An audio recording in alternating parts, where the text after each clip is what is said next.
And now, it's time for another Dice Tower review with Tom Vasel.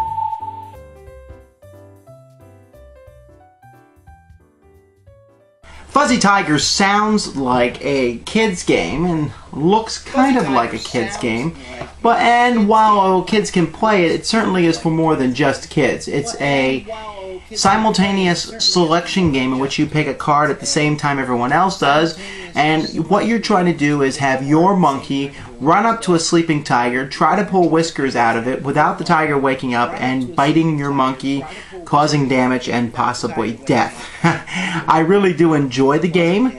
It plays up to 5 players, seems to be best with 3. If only because with 5 the game can kind of drag out and maybe wear past its welcome. It's very, very fun for about 20-30 minutes.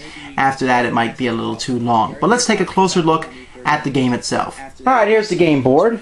Each player has a monkey piece with a picture of a monkey on it that they place at the bottom of a track here on the space number 6.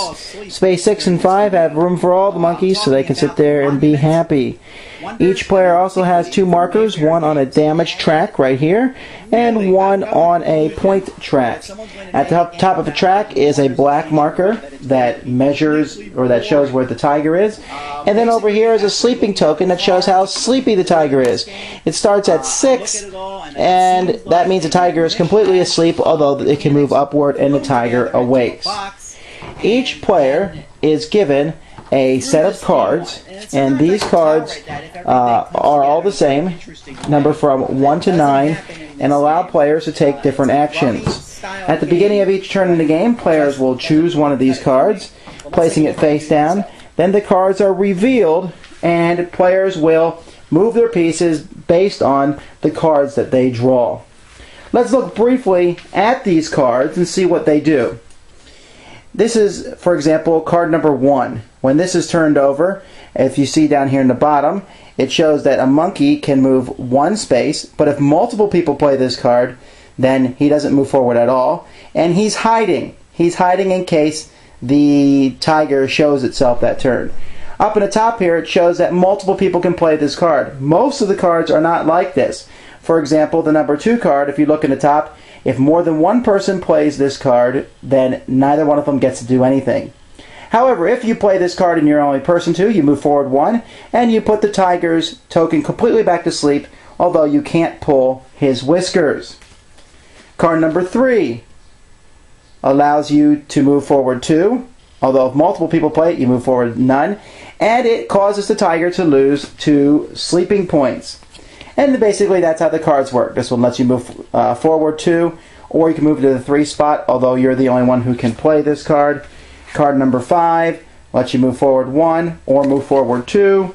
Card number 6, you move forward 3. Card number 7, you can move forward 4, but the tiger wakes up by 1 degree. Card number 8, you switch spots with somebody else on the board. And card number 9, you get all your cards back because you can't use the same card twice until you play card number 9. Now, while people are moving on the board, and they're moving forward different spots, as I said, there can be as many people as you want in spaces 5 and 6, but other than that, let's say here I move forward 2, I would push this monkey up. Now, when a monkey moves of his own accord into spaces 1 or 2, in space 2 he pulls 1 whisker of the tiger, getting a point, and the tiger loses a sleep. And then he automatically goes back to space 5. If he moves into space 1, he gets 2 points. The tiger loses a sleep, and he goes back to space 6. However, if at any point the tiger wakes up, and this will happen at various points in the game, the monkey who's closest to the tiger at that point in time is the one bitten and takes 2 points of damage. Apparently, even though you're pulling the whiskers out of this tiger, he doesn't get so annoyed that he eats the monkey. I would think that that's what would happen. Also, if there's multiple monkeys on the track, the monkey at the end is embarrassed because he's afraid of the tiger. Everyone laughs at him and he takes a point of damage. So basically you're trying to be in the middle when the tiger wakes up. At that point the tiger's sleepiness is reset, all the monkeys come back, and the black marker here on this track moves down 1. This is a timer for the game. When one player's score reaches the tiger marker, the game is over. At that point, players total up their score. If one player has more damage than any other player, he's dead. He can't win at all. Otherwise, players take their score, subtract their damage. The person with the highest total is the winner. Obviously, you can see that the game is not very complicated. You play these cards, the symbols on them show exactly what to do. You move your monkey forward. Now, what you're going to have here is you're going to run into problems with other players because you play the same card as someone else does, neither one of you gets to move. Or you play a card, you're going to do well, someone else pushes you and you don't get what you want.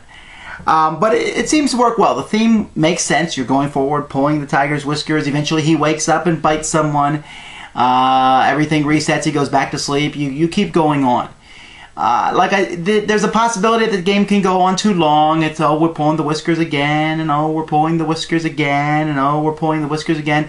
But I found that with 3 players, the game plays very quickly, 15-20 minutes. I really enjoy it with that. It's a nice, what I call filler game, something that we can play when we're waiting to do something else.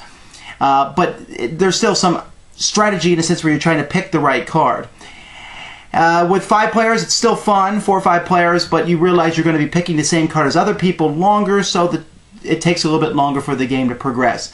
And some people will say they're doing the same thing over and over again. And in that case, it's very simple. You can take the black marker for the tiger and move it down to a lower number, and just that basically makes the game shorter. I like it. I really had no idea this game existed. Looks like it's coming from China. But it's an excellent theme, put into a game, nice pieces, and plays very quickly. Check it out. Thanks for joining us today. For more written, audio, and video reviews, as well as the #1 board game podcast, check out the website at www.thedicetower.com. Until then, this is Eric Summerer, and you've been watching The Dice Tower.